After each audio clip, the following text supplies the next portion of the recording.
J'ai demandé à ma femme si elle voulait que nous dînions ensemble. Elle a répliqué sèchement, « Nourris-toi toi-même, je ne suis pas ta mère. » Quelques jours plus tard, elle m'a demandé de l'argent pour l'essence. J'ai répondu, « Fais le plein toi-même, je ne suis pas ton père. » Son visage en disait long. J'étais à la maison à 19h10 un mardi. Mon nom est Jean-Pierre Martel, 38 ans, responsable de la logistique à Lyon. La journée avait été routinière, des appels aux fournisseurs le matin, la planification de documents après le déjeuner, et un court détour pour récupérer le nettoyage à sec. Je me suis garé, j'ai porté les chemises à l'étage et j'ai posé mes clés dans le bol près de la porte. Elle était sur le canapé, les jambes repliées sous un plaid, son téléphone à la main, la luminosité de l'écran éclairant son visage. J'ai dit « Bonjour ». Elle a fredonné sans lever les yeux. J'ai pris cela comme un signal pour garder la soirée simple. J'ai ouvert le réfrigérateur, des restes de poulet rôti, un pot de riz et une demi-tête de laitue. Je me suis penché vers le salon et je lui ai demandé si elle voulait dîner ensemble.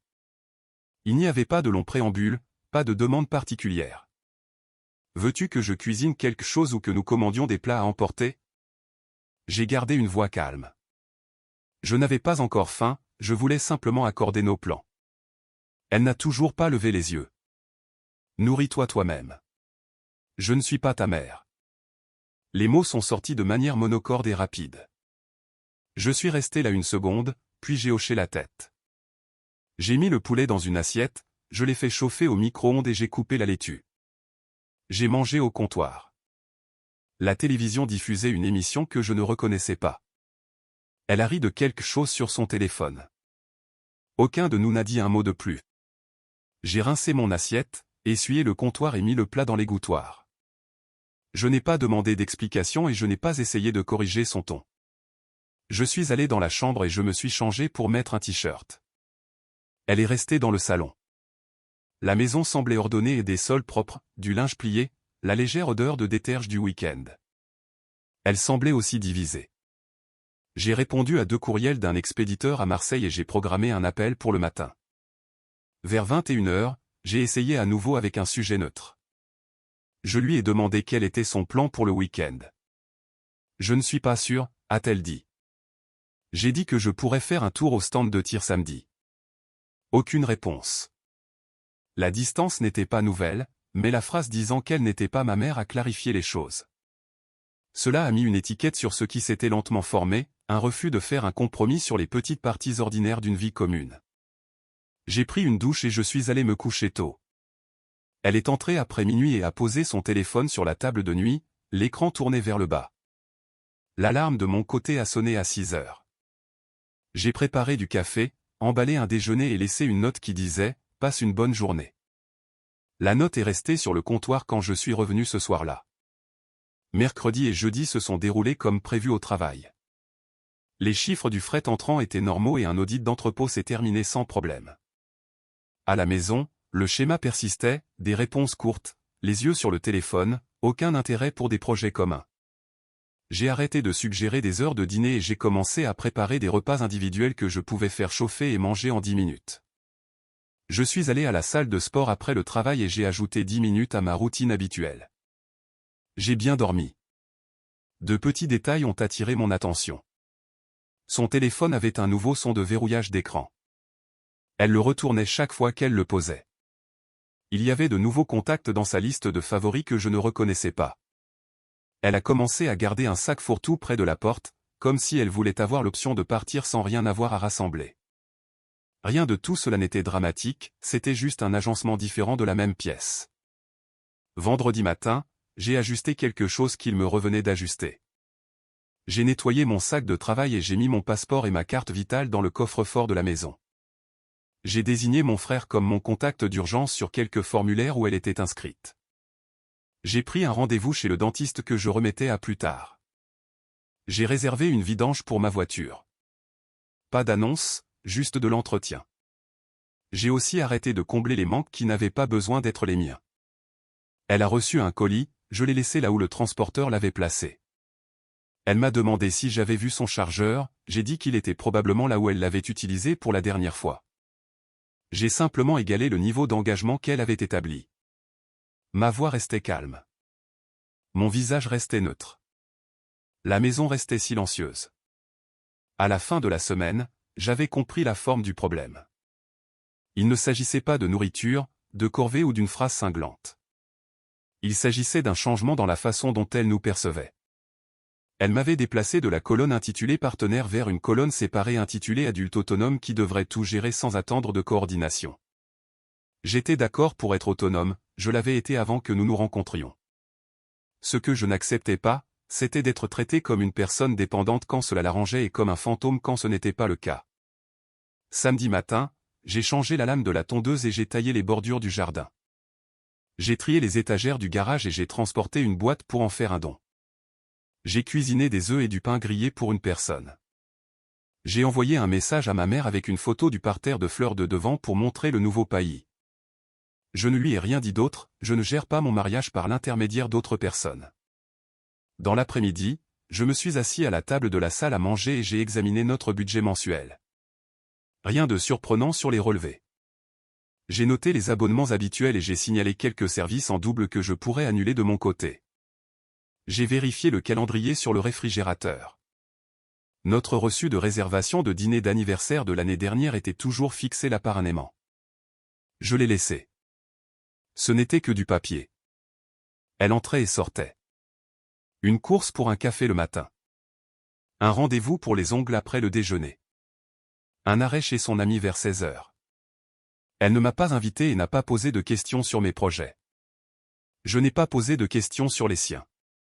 La maison continuait de fonctionner parce que je continuais de faire ce que je fais toujours, sortir les poubelles à temps, payer les factures, vider l'évier chaque soir, verrouiller les portes avant de me coucher. Les bases ne s'arrêtent pas parce que l'ambiance est mauvaise. Nous nous sommes croisés dans la cuisine vers 19 heures. Elle a fait chauffer de la soupe et l'a mangée debout, faisant défiler son téléphone entre chaque bouchée. J'ai versé de l'eau et je me suis écarté. Elle a mentionné que sa mère voulait organiser un appel dimanche. J'ai dit que c'était parfait. Elle a hoché la tête et est retournée à son écran. Ce soir-là, j'ai préparé mes vêtements pour lundi et j'ai réglé mon alarme. J'ai mis mes chaussures de sport près de la porte. J'ai supprimé quelques vieilles photos de mon téléphone qui n'ajoutaient rien au présent. J'ai vérifié mon solde bancaire en euros, j'ai configuré un rappel pour transférer une petite somme vers mon compte d'épargne le 1er du mois et j'ai éteint la lumière. Quand elle est venue se coucher, elle est restée de son côté. Je suis resté du mien. Dimanche matin, j'ai préparé du café et j'ai lu quelques rapports d'un bulletin de l'industrie. Elle est sortie vers 11 heures, a pris une tasse et a dit qu'elle avait des courses à faire. Je lui ai dit que je serais là la majeure partie de la journée. Elle est partie. J'ai fait la lessive, plié les serviettes et mis un match de football en arrière-plan. J'ai envoyé à mon frère un court message concernant un possible voyage de pêche. Il a dit qu'il était partant. J'ai ajouté une date à mon calendrier. Le dimanche soir, la semaine m'avait fourni toutes les informations dont j'avais besoin. Je savais comment elle prévoyait de me parler. Je savais combien d'efforts elle voulait mettre dans la coordination de base.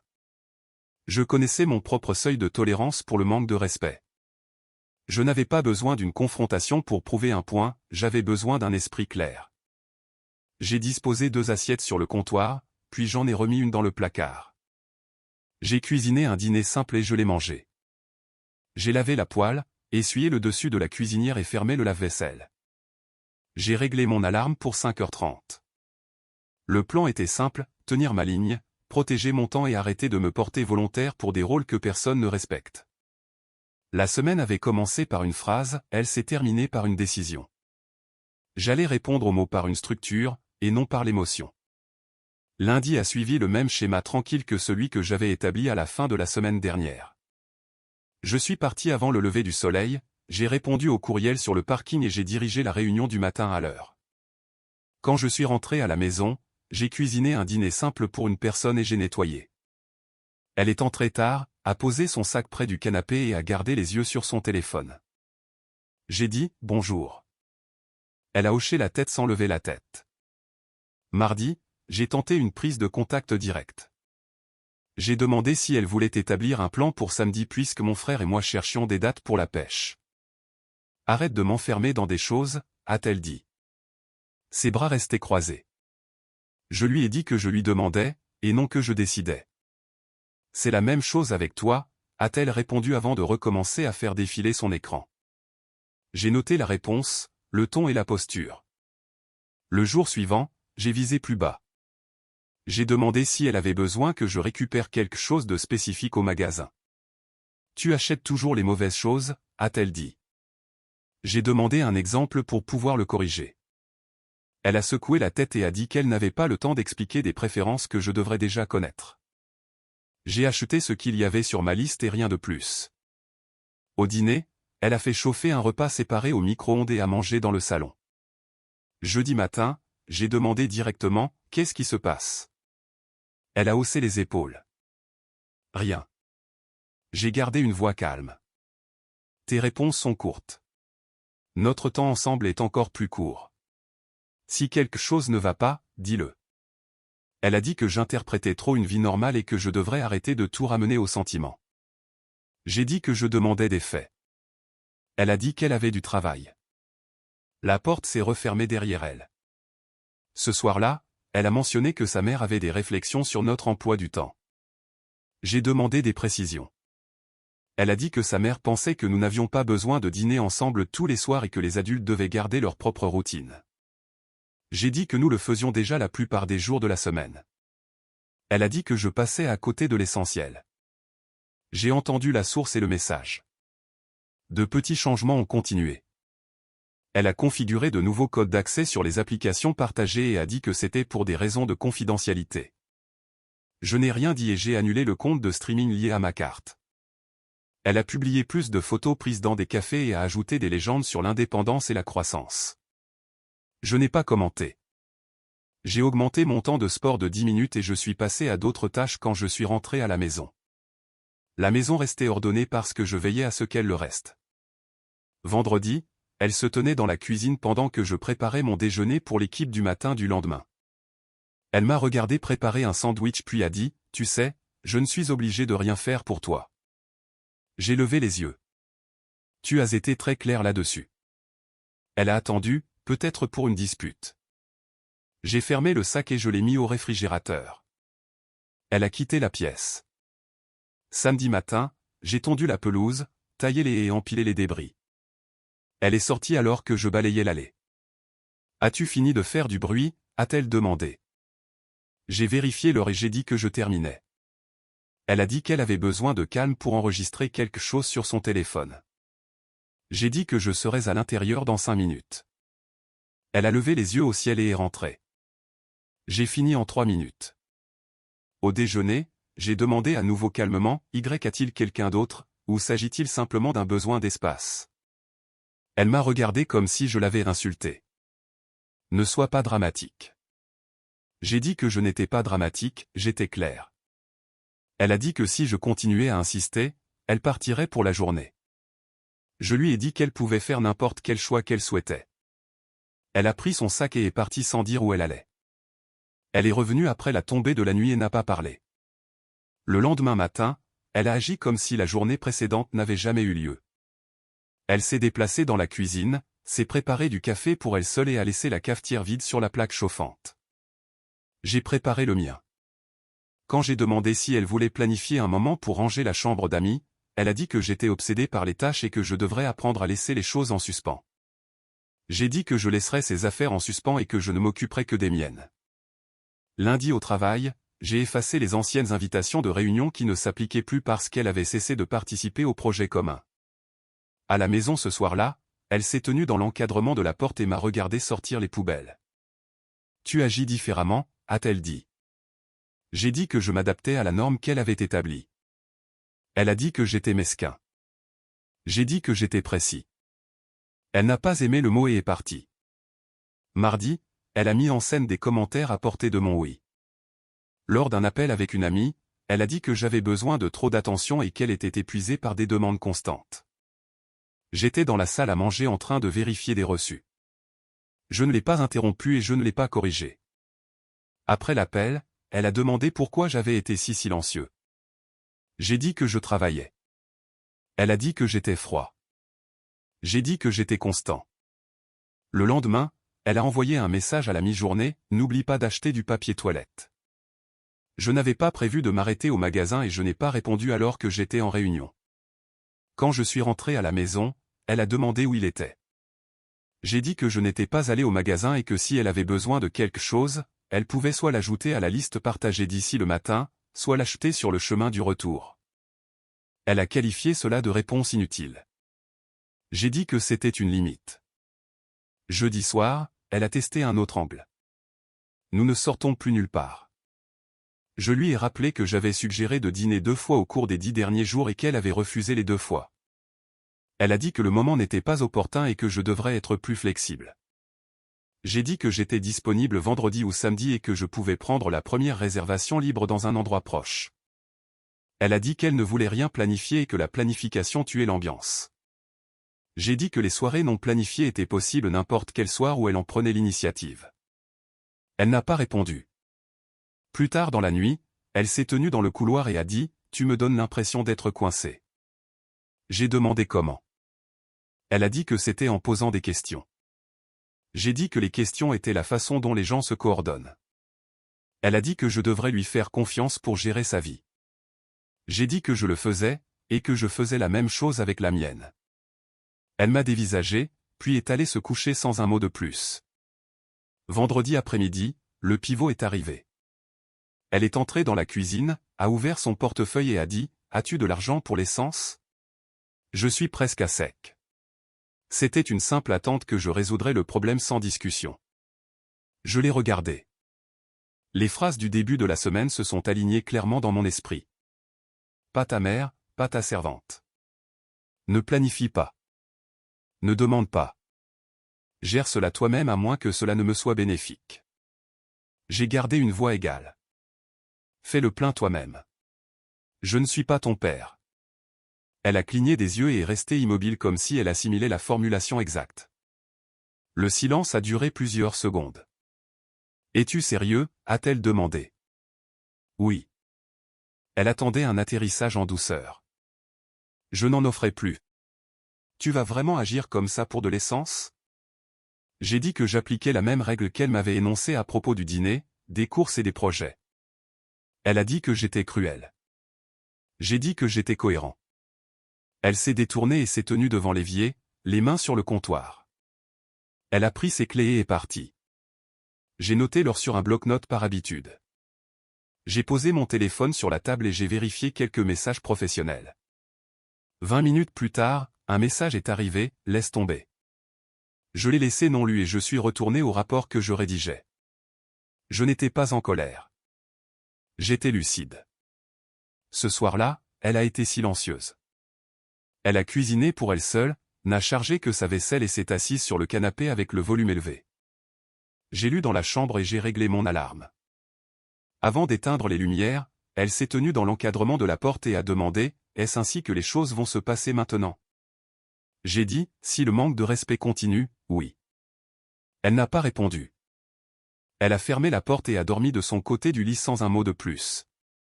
J'ai bien dormi et je me suis réveillé avant l'alarme. La pression avait atteint un point où les mots seuls ne changeaient plus rien. Elle avait voulu la distance et l'autonomie sans la responsabilité. Ma réponse correspondait à son cadre de référence. L'échange au sujet de l'essence a tranché la question pour moi. Elle voulait l'indépendance sans coordination. Très bien. J'ai élaboré un plan qui lui donnait exactement cela sans hostilité, sans jeu et sans travail caché de ma part.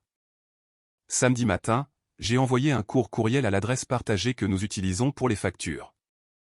Objet, opération de la maison. Point clé. Premièrement, avec effet immédiat, chaque personne paie pour les articles qu'elle utilise. Deuxièmement, tous les abonnements optionnels liés à mes cartes seraient annulés d'ici dimanche soir, à moins qu'elle ne choisisse de les transférer sur les siennes. Troisièmement, les tâches ménagères seraient réparties selon un calendrier fixe affiché sur le réfrigérateur sans aucun rappel. Quatrièmement, si l'une ou l'autre personne souhaitait un moment en commun, elle le proposerait 48 heures à l'avance avec un début et une fin clairs. J'ai imprimé la même liste, je l'ai scotché sous le calendrier et je suis parti à la salle de sport. À midi, j'avais transféré tous les prélèvements automatiques pour mon téléphone, mon assurance automobile et mes outils professionnels vers mon compte individuel. J'ai retiré ma carte des applications de shopping partagées. J'ai rétrogradé le forfait de streaming à un seul utilisateur et je l'ai placé uniquement sur ma télévision. Si elle voulait le sien, elle pouvait en ajouter un à son panier. J'ai mis à jour les mots de passe des éléments que je finançais personnellement. Rien n'était caché. J'ai posé une copie de la liste à puces sur le bureau et j'ai continué ma journée. Elle a vu la liste imprimée quand elle est entrée dans la cuisine. Qu'est-ce que c'est que ça? Exactement ce qui est écrit, ai-je répondu. Tu as demandé de l'indépendance. Je respecte cela. Donc, nous sommes colocataires maintenant. Nous sommes des adultes qui respectent des accords. Cela rend les accords clairs. Elle est restée là quelques secondes, puis a plié le papier et l'a reposé. Aucune discussion sur le contenu, seulement sur l'étiquette. Cela m'en disait assez. Dans l'après-midi, j'ai réorganisé mon placard et ma routine de lessive. Mon panier, mon détergent, mon cycle. Ses vêtements sont restés là où elle les avait laissés. J'ai réservé mon étagère dans le réfrigérateur avec des récipients étiquetés. Je n'ai pas touché à la sienne. Si un article traversait les étagères, je le repoussais. À 17 h, elle a envoyé un message, « Peux-tu récupérer mon nettoyage à sec ?» Je suis coincé. J'ai répondu, « Je ne suis pas près du magasin.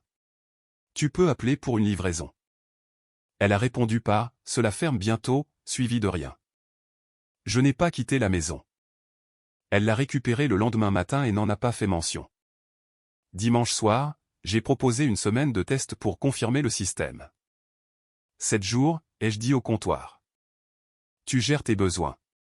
Je gère les miens. Si l'un de nous veut passer du temps ensemble, il le propose 2 jours à l'avance. Si nous sommes tous les deux d'accord, nous le faisons. Sinon, nous ne le faisons pas. Elle a dit que cela semblait stérile.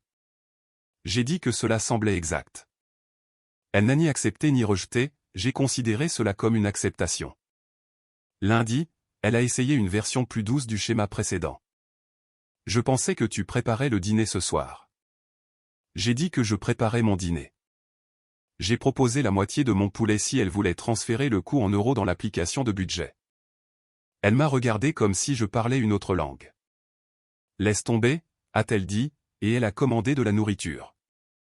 J'ai mangé la mienne, mis mon assiette dans l'égouttoir et je suis allé me promener. Le lendemain matin, elle a laissé une liste d'articles ménagers sur le comptoir avec une note autocollante, « Prends ça aujourd'hui ». J'ai fait glisser la liste vers sa place et j'ai écrit, « Achète ce dont tu as besoin. » J'achèterai ce dont j'ai besoin. Les articles partagés sont sur le calendrier affiché. Elle n'a pas répondu, mais plus tard, j'ai remarqué qu'elle avait acheté des serviettes en papier et les avait laissées dans le coffre de sa voiture. Je les ai laissées là. Quand elle a demandé où elles étaient, j'ai dit, là où tu les as placées. En milieu de semaine, sa mère a appelé et a demandé pourquoi je refusais d'être gentil. J'ai fait court. Je suis la norme que votre fille a établie. Elle a demandé de l'espace et de l'autonomie. Je respecte cela. Aucun détail supplémentaire. J'ai mis fin à l'appel et j'ai envoyé un message à ma femme, « S'il te plaît, garde les tiers en dehors de notre logistique. S'il m'appelle au sujet de notre maison, je les renverrai vers toi. » Elle l'a lu. Aucune réponse. Date Night, Shibrook Counseling. J'ai dit que le conseil ne fonctionnait que si les 2 personnes voulaient un partenariat. Est-ce ton cas, ai-je demandé. Elle a dit qu'elle voulait la liberté sans pression. Alors le conseil n'est pas l'outil approprié, ai-je dit. Ce système l'est. Elle l'a qualifié de froid. Je l'ai qualifié de clair. Jeudi, elle a manqué un rendez-vous au salon parce que sa voiture manquait d'essence. Ce soir-là, elle a dit, « Tu aurais pu m'aider. » J'ai répondu, « J'ai proposé mon aide la semaine dernière. Tu m'as dit de te traiter comme une personne totalement indépendante. C'est ce que je fais. » Elle a dit que je gardais rancune. J'ai dit que je suivais les instructions. Elle n'a pas eu de réponse. J'ai ajouté une étape discrète pour moi-même, une consultation juridique après le travail. Pas de menaces, seulement des informations. J'ai apporté une copie de l'hypothèque, une liste des actifs partagés et le plan d'action. L'avocat a expliqué les options pour un accord de séparation si nécessaire. J'ai écouté, posé des questions directes et je suis parti avec un dossier. Je l'ai placé dans mon coffre-fort. Je ne l'ai pas mentionné à la maison. Connaître mes options rendait ma posture encore plus stable. Vendredi, j'ai affiché la grille des tâches ménagères de la première semaine, les soirs de poubelle, l'entretien du jardin, un créneau de lessive le samedi pour chacun de nous. Et une vérification de 15 minutes le dimanche pour les fournitures marquées comme véritablement partagées, sac poubelle, spray nettoyant, ampoule. Elle a arraché la feuille du réfrigérateur. J'en ai imprimé une autre et je l'ai recollée. Ce n'est pas une dictature, a-t-elle dit. C'est un calendrier, ai-je répondu. Si tu veux un moment différent, écris-le. Si tu veux te désister, alors tu couvres la zone que tu laisses inachevée. Elle a fait un test en laissant la cuisine en désordre après une collation tardive. Samedi matin, j'ai nettoyé ma zone de préparation, essuyé mon côté du comptoir et laissé le sien intact. À midi, j'ai préparé mon déjeuner et utilisé ma poêle. Sa vaisselle est restée dans l'évier. Le soir, elle l'a lavée. Dimanche, j'ai envoyé une courte invitation de calendrier intitulée Vérification du temps commun, 20 minutes. Je l'ai fixée à 18h30 dans la cuisine. Elle a accepté. À 18h30, j'ai posé 2 questions. Veux-tu un dîner ensemble cette semaine? Veux-tu faire une course partagée? Elle a dit qu'elle pensait à un film vendredi mais ne voulait pas s'engager. J'ai dit que j'avais besoin d'une réponse d'ici mercredi soir pour réserver. Elle a dit que cela semblait rigide. J'ai dit que c'était un simple oui ou non à un moment précis. Elle a dit qu'elle me tiendrait au courant. La réunion s'est terminée à 18h45. J'ai lavé ma tasse et je suis allé à mon bureau. Ces messages ont commencé à changer en moins de pics, plus de sondages. Es-tu fâché? Est-ce que nous allons bien? J'ai répondu, je ne suis pas en colère. Je suis le plan. Si tu veux du lien, propose-le avec une heure et un lieu. Elle a envoyé dîner mardi. J'ai répondu, accepté. 19h, le restaurant thaïlandais près du bureau. Elle a écrit, très bien. Nous y sommes allés. Les conversations sont restées superficielles. Nous avons payé nos propres additions en euros. Nous sommes sortis. Neutre mais réel. En milieu de semaine, la maison semblait différente de manière mesurable. Moins de demandes de dernière minute, moins d'accusations, plus de silence. J'ai maintenu le système en place. Je me suis entraîné, j'ai travaillé, j'ai dormi et j'ai assumé mes responsabilités. Jeudi soir, nous nous sommes croisés dans le couloir. Elle s'est arrêtée et a demandé, « Est-ce que tu te soucies au moins que cela fonctionne ?» J'ai dit, « Je me soucie du respect. Si tu veux un mariage, la norme est l'effort mutuel. Je ne le ferai pas seul. Je ne serai pas ton parent. Je ne serai pas ton plan de secours. Décide de ce que tu veux et dis-le clairement. » Elle m'a regardé comme si elle voulait une dispute. Je lui ai donné un fait. Le système continue jusqu'à ce que tu proposes un partenariat et des conditions claires. Si tu ne le fais pas, je passerai à un accord de séparation. Pas de drame, juste des étapes. Elle n'a pas répondu. Elle a marché vers la chambre et a fermé la porte. J'ai réglé mon alarme et j'ai dormi. J'avais déjà choisi ma direction. Je n'avais pas besoin qu'elle l'approuve, j'avais besoin de l'exécuter. Je continuerai à refléter la logique qu'elle exigeait jusqu'à ce qu'elle m'égale en honnêteté ou qu'elle me demande d'y mettre fin. Dès la 2e semaine, le plan a produit des résultats visibles. Le kit de repas lié à ma carte n'est pas arrivé. Elle a demandé où il était en ouvrant le placard. J'ai dit que j'avais annulé les abonnements optionnels à moins qu'ils ne soient transférés vers un paiement personnel. La liste sur le réfrigérateur couvrait ce point. Elle a regardé l'étagère vide puis le papier et a dit que c'était mesquin. J'ai dit que c'était la politique que nous avions acceptée en ne nous y opposant pas. Elle a fermé le placard et n'a rien dit d'autre. Son ton est passé à la culpabilité. Elle a dit que j'avais changé et que je la punissais parce qu'elle voulait son indépendance. Je lui ai rappelé l'échange au sujet de l'essence et la phrase précédente disant qu'elle n'était pas ma mère. J'ai dit que je suivais la structure qui correspondait à ses déclarations. Elle a dit que je devrais comprendre son stress. J'ai dit que je comprenais qu'elle voulait le plein contrôle de son temps et de ses ressources et que je respectais cela. Elle a ensuite essayé d'attirer mon attention. Une nouvelle robe un soir de semaine, du parfum, une visite tardive dans la chambre. Elle a demandé si nous pouvions réinitialiser les choses et recommencer sans règle. J'ai dit que j'étais prêt à être proche quand nous aurions rétabli une coopération de base par écrit et que nous nous serions engagés sur des normes minimales pour le temps, l'argent et la communication.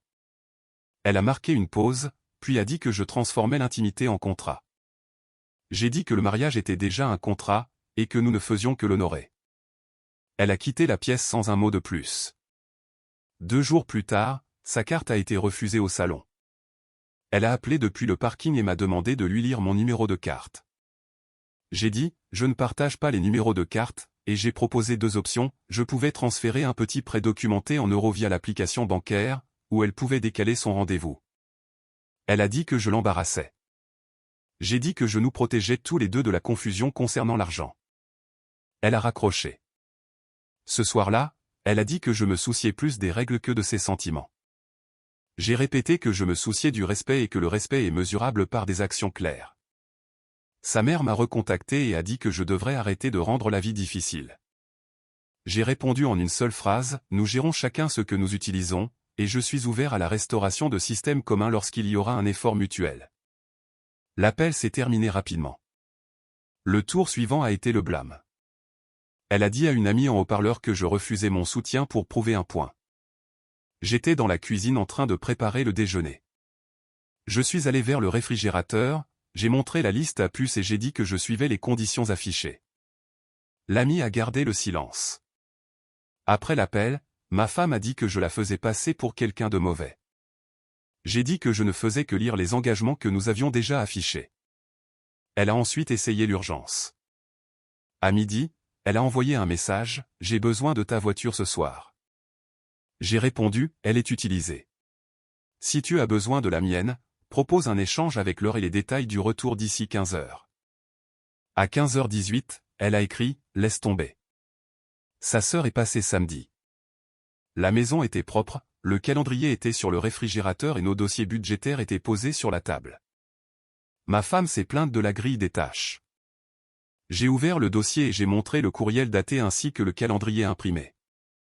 J'ai expliqué que tout changement est le bienvenu s'il est écrit et mutuellement accepté. Sa sœur a demandé à ma femme ce qu'elle préférait. Ma femme a dit qu'elle voulait juste que j'arrête d'être rigide. Sa sœur a demandé sa version d'un plan.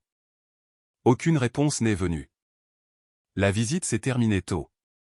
Ce soir-là, ma femme a tenté une approche plus douce. Elle a dit que nous pourrions supprimer le calendrier et revenir à la façon dont les choses étaient. J'ai demandé de définir la façon dont les choses étaient. Elle a dit que nous verrions au jour le jour. J'ai dit que le jour était ce qui avait créé ce problème et que nous avions besoin d'une base de référence pour éviter la confusion. Elle a dit que la base de référence ressemblait à du contrôle. J'ai dit que la base de référence empêchait le contrôle par l'une ou l'autre personne parce qu'elle était visible et spécifique. La semaine a révélé qui portait quelle charge. Les poubelles étaient sorties à temps lorsqu'elles étaient attribuées. La vaisselle restait là jusqu'à ce que son propriétaire s'en occupe. Les courses apparaissaient sur chaque étagère en proportion de qui les avait achetées. Il n'y avait pas de dispute parce qu'il n'y avait rien à débattre. Si quelque chose n'était pas fait, le nom à côté était évident. Elle a commencé à remplir ses créneaux tard dans la nuit, se dépêchant de rattraper son retard. Quand elle finissait, elle l'annonçait à haute voix. Je disais merci et je cochais la case. Elle attendait plus de reconnaissance, je m'en tenais à la liste de contrôle. Mardi, elle a demandé à parler dans le salon. Elle a dit que le système l'avait rendue anxieuse. J'ai dit que le système ne faisait qu'enregistrer la réalité et que l'anxiété venait du décalage, et non de l'enregistrement. Elle a demandé si je voulais que ce mariage survive. J'ai dit oui, si les conditions sont des conditions d'adulte. Elle a demandé ce que cela signifiait en mots simples. J'ai dit, respect quotidien, temps programmé, argent propre et aucun arbitre tiers. J'ai ajouté que nous pourrions fixer des objectifs mesurables pour les 30 prochains jours et les examiner à une date fixe. Elle a dit que les objectifs lui donnaient l'impression d'être surveillés. J'ai dit que les objectifs nous rendaient tous les deux responsables. Mercredi, la connexion au streaming sur sa tablette a échoué. Elle a demandé le mot de passe. J'ai dit qu'il faisait partie de mon forfait d'appareil et j'ai proposé de l'aider à créer son propre compte avec un code de réduction que j'avais grâce à mon travail. Elle a dit que j'étais radin. J'ai dit que j'étais constant. Elle a créé son propre compte ce soir-là. Le lendemain matin, elle m'a demandé de l'aider à le connecter à la télévision. Je l'ai fait en 3 minutes, je lui ai tendu la télécommande et je suis retourné à mon appel. À la fin du week-end suivant, ses efforts pour m'attirer dans d'anciens schémas avaient perdu de leur force. La culpabilité ne menait nulle part parce que je gardais des réponses courtes et neutres. La séduction ne menait nulle part sans engagement. Les accusations prenaient fin devant le calendrier. Les messages de panique recevaient les 2 mêmes options à chaque fois, proposées clairement ou gérées indépendamment. Il n'y avait pas de voix élevée dans la maison. Il n'y avait que des choix visibles et leurs résultats. Tard dimanche soir, elle s'est tenue dans l'encadrement de la porte et a demandé si je pensais toujours ce que j'avais dit à propos d'un accord de séparation. J'ai dit que je continuerais s'il n'y avait pas d'engagement écrit à reconstruire.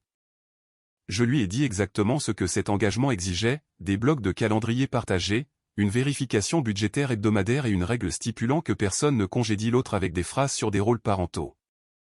Elle n'a pas répondu. Elle est restée là, puis a dit « J'ai besoin de réfléchir ». J'ai dit « Prends le temps dont tu as besoin ». Le système continue. Le lendemain matin, elle a envoyé une invitation de calendrier pour une réunion de 30 minutes après le travail. Titre, conditions. J'ai accepté. Elle est arrivée 10 minutes en retard, s'est assise et a dit qu'elle voulait essayer, mais pas sous la surveillance d'un tableau d'affichage. J'ai dit que je ne menais pas un concours, je menais un plan.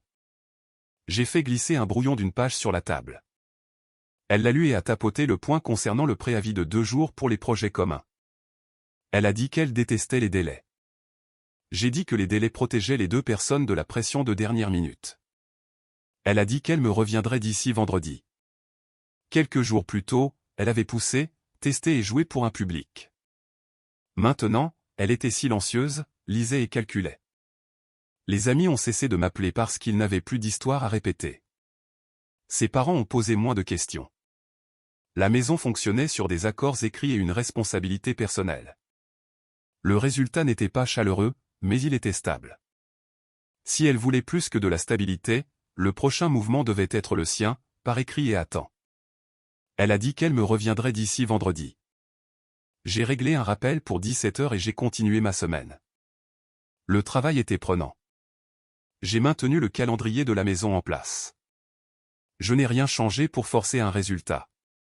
Si elle voulait un mariage selon des conditions d'adulte, c'était le moment de le déclarer clairement. Vendredi est arrivé. À 15h12, elle a envoyé un message contenant une question sur le dîner. J'ai répondu que le dîner était séparé à moins qu'elle ne confirme le plan dont nous avions discuté. Aucune réponse. À 16h47, un second message, pouvons-nous parler demain? J'ai répondu que la date limite était aujourd'hui. À 17h08, elle a écrit, j'ai besoin de plus de temps. J'ai envoyé une seule ligne, si les conditions ne sont pas claires aujourd'hui, je procéderai aux étapes de séparation lundi. Il n'y a plus eu de message. J'ai gardé ma routine du week-end, sport, courses, lessive. Elle se déplaçait dans la maison silencieusement, comme si un ton prudent pouvait remplacer une décision. Samedi après-midi, elle a demandé si nous pouvions d'abord faire une thérapie de couple. J'ai dit que la thérapie fonctionnait quand les 2 personnes étaient d'accord sur des normes. J'ai demandé à nouveau si elle acceptait les éléments écrits, les créneaux horaires programmés, une vérification budgétaire hebdomadaire, une communication directe et aucune remarque sur les rôles parentaux. Elle a répété que cela semblait restrictif. J'ai dit que l'absence de normes nous avait déjà fait du mal. Elle a demandé de la patience. J'ai dit, la patience sans progrès est une manœuvre de retardement. Elle est partie. Dimanche, j'ai rédigé un court cadre de séparation. Il couvrait les finances temporaires, un calendrier pour l'utilisation de la propriété et des règles pour la communication. Je m'en suis tenu au fait. J'ai imprimé 2 copies et les ai placées dans un dossier sur mon bureau. Je ne l'ai pas présenté à ce moment-là. J'ai attendu de voir si elle respecterait l'engagement de vendredi en retard avec une pleine clarté. Elle ne l'a pas fait. Lundi au déjeuner, j'ai rencontré l'avocat qui avait examiné nos documents. Nous avons déposé une demande de séparation formelle avec un calendrier proposé. Je n'ai rien demandé de punitif. J'ai demandé de la stabilité et des limites, la maison pour elle avec elle couvrant tous les frais du foyer pendant la durée, ma location payée par mois, une assurance partagée et un moment d'échange hebdomadaire pour tous les articles dont l'un ou l'autre de nous aurait besoin. J'ai autorisé l'avocat à envoyer le dossier à 16h. À 16h28, mon téléphone a vibré. Elle a écrit « J'ai vu le courriel. Tu l'as vraiment fait ?» J'ai répondu « J'ai suivi ce que j'avais dit que je ferais. » Elle a demandé si je voulais mettre fin au mariage. J'ai dit que je voulais un mariage basé sur le respect mutuel. Je lui ai dit que si elle signait la séparation, nous aurions de l'espace pour décider sans chaos. Si elle voulait retirer la séparation plus tard et revenir avec un ensemble d'engagements signés, j'étudierais la question. Mon attention portait sur la norme, et non sur le statut. Ce soir-là, j'ai emballé l'essentiel, 2 valises, des dossiers de travail, des articles de toilette, des affaires de sport et les outils que j'utilise réellement. J'ai laissé les meubles, les appareils ménagers et tout ce qui était lié à la maison. J'ai photographié chaque pièce pour l'inventaire et j'ai envoyé les fichiers par courriel à mon avocat. J'ai écrit une courte note et je l'ai placée sur le comptoir de la cuisine, les clés, l'adresse postale pour la location et mes créneaux de disponibilité pour les appels liés à la logistique. Aucune émotion sur le papier, juste ce qu'elle avait besoin de savoir. Avant de partir, elle s'est tenue dans l'encadrement de la porte et a demandé si je la haïssais. J'ai dit que non. J'ai dit que je haïssais le manque de respect et que je ne vivrais pas avec cela. Elle a demandé s'il y avait un moyen de mettre cela en pause. J'ai dit qu'il y en avait un, mais qu'il exigeait un engagement signé correspondant au plan dont nous avions déjà discuté. Elle a demandé un jour de plus. J'ai dit qu'un jour était disponible avec une réponse claire d'ici 18h demain. Elle a hoché la tête. Je suis parti. La location était calme. J'ai installé un petit bureau, préparé un repas simple et répondu à des courriels professionnels. J'ai changé mon contact d'urgence sur les formulaires restants qui la mentionnaient encore. J'ai envoyé l'adresse à mon frère. J'ai bien dormi et je suis allé à la salle de sport avant le travail. À 17h07 le lendemain, elle a envoyé un message « Je ne suis pas prête à signer des règles ». Cette phrase m'a tout dit. J'ai répondu par une seule ligne « Compris ». Ensuite, j'ai appelé l'avocat et j'ai confirmé que nous allions de l'avant avec le calendrier de séparation. Ses parents ont appelé ce soir-là. Sa mère a demandé si je pouvais donner plus de temps. J'ai dit que j'avais déjà donné du temps et une structure. Au cours de la semaine suivante, les avantages de la clarté se sont manifestés par de petits détails. Il n'y avait pas de dispute nocturne ni de demande soudaine. Elle a envoyé 2 messages au sujet des meubles et d'une fenêtre de livraison. J'ai répondu avec les heures où j'étais disponible. Jeudi, elle a envoyé un message plus long. Elle a écrit que je lui manquais, qu'elle voulait se sentir proche à nouveau et que le calendrier lui donnait l'impression d'être enfermé. Elle n'a pas proposé de plan. J'ai lu le message 2 fois et j'ai posé le téléphone. 1 heure plus tard, j'ai répondu « Si tu veux de la proximité, documente la structure qui la protège. » Sans structure, nous répétons le même cycle. Si tu veux signer, envoie 1 heure pour nous rencontrer. Elle a envoyé un emoji en forme de cœur. Vendredi après-midi, mon avocat a confirmé que les ordonnances temporaires avaient été déposées et qu'une date avait été fixée pour une audience de situation. J'ai transféré le courriel à ma femme et j'ai demandé si elle préférait être présente ou gérer cela par l'intermédiaire de son avocat. Elle a dit qu'elle gérerait cela par l'intermédiaire de son avocat. C'était une décision d'adulte, j'en ai pris acte. Le week-end s'est passé sans contact. J'ai nettoyé la location de fond en comble, j'ai mis à jour mon plan d'entraînement et j'ai programmé une visite chez mon frère. Dimanche soir, j'ai préparé un petit sac pour un court voyage de travail et j'ai vérifié mon itinéraire pour l'aéroport. Mon téléphone a vibré à 22h41. Elle a écrit « Je signerai le plan si tu annules la séparation ». J'ai répondu « Signe d'abord ». Ensuite, nous planifierons une réunion avec les avocats pour discuter des prochaines étapes. Elle a demandé si je pouvais croire sa parole. J'ai dit que je croyais aux signatures et au calendrier. Lundi matin, je suis parti pour l'aéroport. En attendant à la porte d'embarquement, j'ai regardé les 6 derniers mois aussi froidement que possible. Le mariage était passé de la coordination au mépris. Quand j'ai reflété sa logique, la vérité a fait surface rapidement.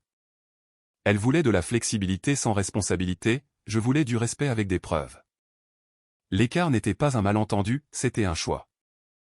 Mercredi soir, un fichier PDF numérisé est arrivé de la part de son avocat.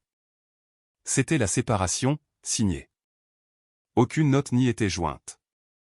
J'ai lu attentivement et j'ai contresigné. Ensuite, j'ai ajouté une page finale, un cadre de réconciliation optionnel avec les 4 mêmes points et une ligne pour la date laissée vide. Je l'ai renvoyée par l'intermédiaire des avocats. Si jamais elle voulait un vrai mariage, elle devrait remplir cette ligne avec une date et se présenter. Si elle ne le faisait jamais, nous étions déjà sur une voie de sortie propre. Je suis revenu à la location, j'ai posé ma valise contre le mur et j'ai préparé le dîner. Le téléphone est resté face contre terre. Je n'attendais pas un message pour me dire qui j'étais. Cette partie avait été réglée au moment où j'avais cessé de participer à ma propre érosion. Elle m'a contacté 3 jours plus tard à 23h03. Tu me manques. Pouvons-nous parler? J'ai laissé l'écran s'éteindre et je suis allé me coucher. Au matin, j'ai envoyé la même réponse que celle que je donnais depuis le début, si tu veux parler, apporte des conditions. Il n'y a pas eu de réponse. Le respect n'est pas un slogan, c'est une norme soutenue par des actions. J'ai protégé ma dignité et je lui ai offert une voie de retour équitable. Elle a choisi de ne pas la prendre. Alors, j'ai continué mon chemin.